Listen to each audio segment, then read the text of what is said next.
Welcome to my next video regarding central tendency. Central tendency यानी केंद्रीय प्रवृत्ति। मैंने आपको लास्ट वीडियो में, अगर आपको याद होगा तो मैंने लास्ट वीडियो में आपको बताया था parameters, concept of parameters in statics. उसमें भी मैंने डिस्कशन किया था अबाउट सेंट्रल टेंडेंसी, जो कि मीन, मीडियन, मोड, ये तीनों को सेंट्रल टेंडेंसी कहा जाता है। सबसे पहले तो हम ये जानते हैं कि सेंट्रल टेंडेंसी होता क्या है। जैसे कि ये नाम से ही बता रहा है, केंद्रीय प्रवृत्ति या फिर सेंट्रल टेंडेंसी, यानी किसी भी डेटा के सेंटर पे आने वाली वैल्यू को हम सेंट्रल टेंडेंसी के नाम से जानते हैं। फॉर एग्जाम्पल, मैंने इससे पहले आपको एनपीसी के बारे में बताया हुआ है। सपोज यहाँ देखिए मैंने बना रखा है, सपोज ये एक एनपीसी कर्व है और आपका जो यहाँ वैल्यू लाई करती है -1 सिग्मा से +1 सिग्मा, इन दोनों के बीच में यहाँ जो वैल्यू आती है ये आपकी सेंट्रल टेंडेंसी कहलाती है। यानी कि आपको मालूम है कि आपका जो है कर्वेचर जहाँ चेंज होता है, कर्वेचर चेंज जहाँ पे हो रहा है आपके एनपीसी में, जहाँ कर्वेचर चेंज हो रहा है, देखिए यहाँ पे कॉन्केव है और यहाँ पहुँचते ये कॉन्वेक्स पार्ट में कन्वर्ट हो जा रहा है। तो जहाँ पे जैसे ही ये आपका कर्वेचर चेंज जहाँ पे हो रहा है कॉन्केव से कॉन्वेक्स, ये कर्वेचर चेंज का पार्ट जो -1 सिग्मा और +1 सिग्मा के बीच में होता है, इसी पोर्शन में आपकी सेंट्रल टेंडेंसी यहाँ लाई करती है। जैसे कि मैंने यहाँ पे एक एग्जांपल लिया हुआ है मीन, मीडियन, मोड का। फॉर एग्जांपल अगर चलिए मान लीजिए कि आपके पास कोई वैल्यूज हैं 4, 5, 6, 6, 9, 1, 8, यानी टोटल 1, 2, 3, 5, 6, 7 वैल्यूज आपके पास है। मीन का जो मेन फॉर्मूला होता है sum of values divided by number of values, total number of values आप बोल सकते हैं। आपके पास टोटल जितना भी सैंपल है, यहाँ पे आप इस वैल्यू टर्म को सैंपल के साथ ले सकते हैं। अगर आपका टोटल सैंपल, इफ सपोज आपके पास, मैंने छोटे वैल्यू में लेकर किया है बिकॉज पूरे बड़े डेटा के साथ करना, आपको एक्सप्लेन करना मुझे बहुत बड़ा टास्क होता। अगर टोटल नंबर ऑफ सैंपल्स या टोटल नंबर ऑफ वैल्यू मान लीजिए, जैसे कि यहाँ मैंने काउंट करके बताया 1, 2, 3, 4, 5, 6, 7 है, इसलिए मैंने टोटल नंबर ऑफ वैल्यू 7 ली। सम ऑफ वैल्यू यानी इन हर एक वैल्यू का x1, x2, x3, x4, x5, x6, x7, इन सारी वैल्यूज को जब आप साथ में ऐड कर देंगे तो यहाँ पे 39 आपकी वो वैल्यू निकल के आ रही है। आप डेफिनेटली बाद में करके देख सकते हैं। देन फर्दर इसको सॉल्व करते हैं तो आपकी वैल्यू आती है 5.57। It means particularly for this data, अगर ये आपका डेटा का सैंपल का स्कोर है और ये आपके नंबर ऑफ सैंपल्स हैं, तो उनका मीन जो है वो 5.57 निकल के आ रहा है। इट मीन्स समहाउ यहाँ सेंट्रल पार्ट पे ये 5.57 कहीं लाई करना चाहिए। This is the concept of mean, ठीक है, मीन। नाउ अगर हम आगे दूसरे सेंट्रल टेंडेंसी जो काउंट किया जाता है मीडियन, उसके बारे में बात करें तो मीडियन को हम क्या कहते हैं, पूरे डेटा की जो मिड वैल्यू होती है। यहाँ दो कॉन्सेप्ट आता है कि इट डिपेंड्स आपका डेटा इवन में है या ऑड में। अगर सपोज जैसे मैंने यहाँ ये सिमिलर केस को रिपीट किया है, यहाँ पे आप देख रहे हैं 1, 2, 3, 4, 5, 6, 7 डेटाज है, यानी ये फॉर ऑड कॉन्सेप्ट है। तो इस ऑड कॉन्सेप्ट में हम क्या करते हैं, जो भी मिडिल वैल्यू निकल करके आ रही होती है, हम उस मिडिल वैल्यू को कैलकुलेट कर लेते हैं और वो हमारा हो जाता है मीडियन। मीडियन मतलब मध्य वाला, बीच वाला। देखेंगे यहाँ से हमने 1, 2, 3 छोड़ दिया, यहाँ से 3 छोड़ दिया, जो बीच का सेंट्रल पार्ट है। यानी फॉर अगर हम इस ऑड कॉन्सेप्ट के लिए ले रहे हैं तो हमारा सेंट्रल पार्ट आ गया 6, हमारा मीडियन हो गया 6। लेकिन अगर ये कॉन्सेप्ट इवन में है, मान लीजिए suppose, okay, one more thing कि हमें मीडियन की जरूरत क्यों पड़ती है, जब मीन से भी हमारा सेंट्रल निकल जा रहा है या मीडियन से भी निकल रहा है, तो हम ये अलग अलग क्यों फॉलो करें। सपोज आपके डेटा के स्कोर में कोई एक एक्स्ट्रा पार्ट, आउटलायर, अगर सपोज मैं यहाँ ये टर्म ले रही हूँ 50, यानी कि अगर मैं इसको ऐड करूं टोटल को, अगर इसका मैं मीन निकालूं, अब आप देखेंगे 1, 2, 3, 4, 5, 6, 7, 8, ये आपका डेटा कितना का हो गया 8, यानी टोटल नंबर ऑफ वैल्यूज आपकी कितनी हो गई 8। Now add all this, I think 39 plus 15, 89 will come. 89 divided by 8, आप इसको सॉर्ट आउट करके देखिए।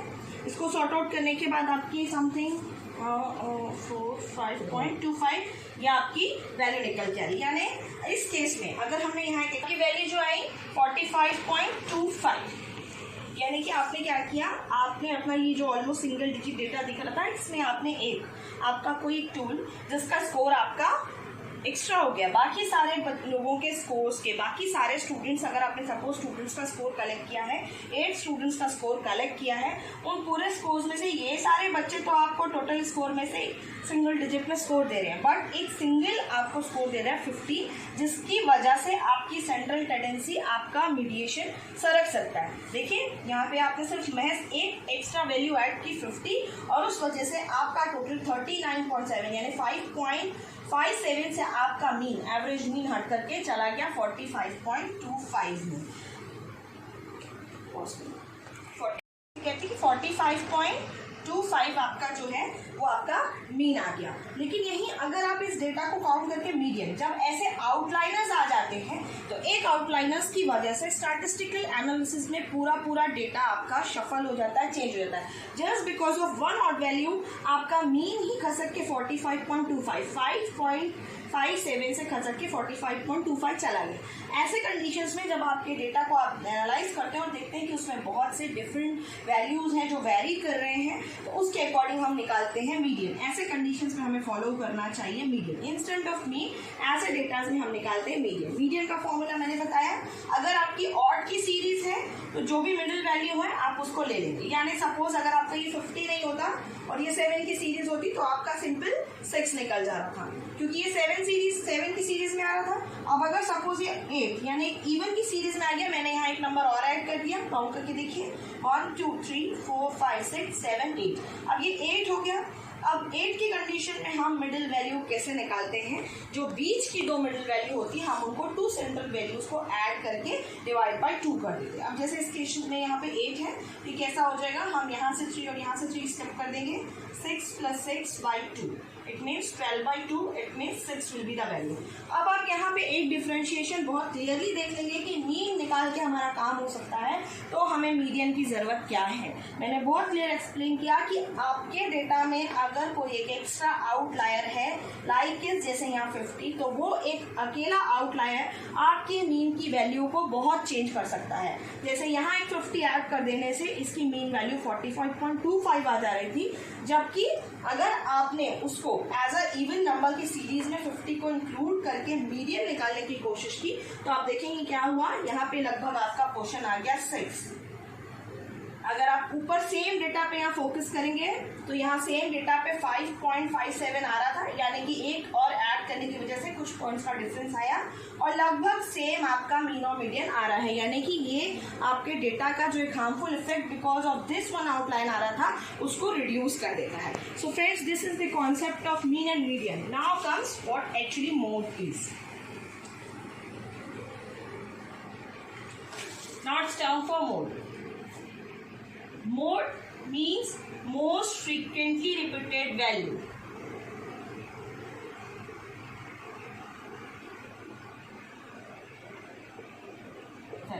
जो वैल्यू आपके डेटा में बार बार फ्रिक्वेंटली रिपीट हो रही होती है हम उसे मोड कहते हैं। जैसे मेरा जो पुराना डेटा था, अगर मैं उसी को फोकस करूँ, आई थिंक शायद वो डेटा 1 4 5 6 एंड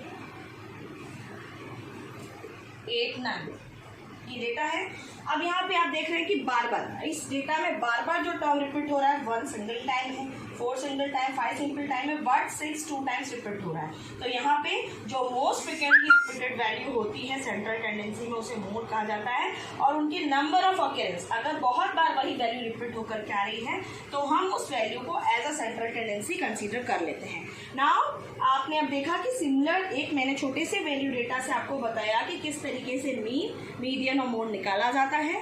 तीनों को निकालने की कंडीशंस क्या होती है, मीन और मीडियन के बीच में क्या डिफरेंस होता है, with the help of median हम कैसे आउटलायर्स की वजह से अगर हमारे डेटाज में कोई शफलिंग आ रही है तो उसको हम यहाँ इनिशियल स्टेप में ही सेंट्रल टेंडेंसी से रिड्यूस कर देते हैं और हमको हमारा जो कर्वेचर है वो प्रॉपर मेंटेन मिलता है। And mode means most repeated frequent value. Thank you.